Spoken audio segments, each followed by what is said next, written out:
कौकब ये बताएं कि अब क्या, अब आगे क्या होने जा रहा है कि दोनों तरफ से जो है हमले तो हैं, ईरान और यूएस की तरफ से। इजराइल बड़ा खुश हो रहा होगा कि they are back in action, दोबारा जो दोस्त उनके साथ मिल गए हैं। तो ये बस ये आपको लगता है टेम्प्रेरी था क्योंकि रिएक्ट करना था यूएस ने हेलीकॉप्टर की वजह से, या ये कि अब फुल फ्लेज जंग ऑन हो गई है?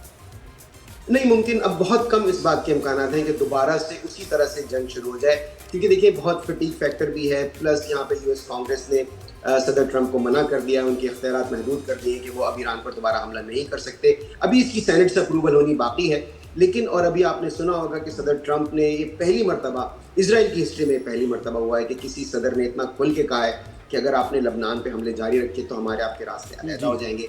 इतना खुल के कभी किसी सदर ने अमेरिका में, इवन जब ये लोग बहुत ज़्यादा फ्रेंडली नहीं भी थे ट्रूमैन के दौर में या उनके दौर में, अभी रात को जो अटैक किए हैं उससे पहले ट्रंप साहब ने बात की है नेतन्याहू से। जी हाँ, डिस्कशन वहाँ भी हुई है।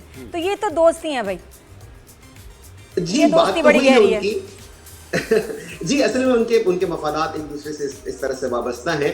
लेकिन इस वक्त जितनी नापसंदीदगी सदर ट्रंप ने की है, लेकिन हाँ, आप ये भी बिल्कुल कह सकती हैं, फ्लिप साइड ये है कि जितना उन्होंने निभाया है किसी और सदर ने नहीं निभाया। इन्होंने 40 साल तक कोशिश की कि कोई ना कोई अमेरिकी सदर इनकी इस बात में आ जाए कि वो ईरान पर हमला कर दे। सदर ट्रंप ने इस बात को अमली तौर पर इनकी मान लिया। तो उस लिहाज से भी देखा जाए तो दोनों एक्सट्रीम्स हैं, लेकिन इतना किसी इजरायली वजीर आजम को बुरी तरह से स्नब भी किसी अमरीकी सदर ने नहीं किया जितना सदर ट्रंप ने बेंजामिन नेतन्याहू को किया है। तो इम्कानात तो ये हैं कि ये जंग मजीद नहीं फैलेगी, इसका जो फैलाव है वो रुक जाएगा।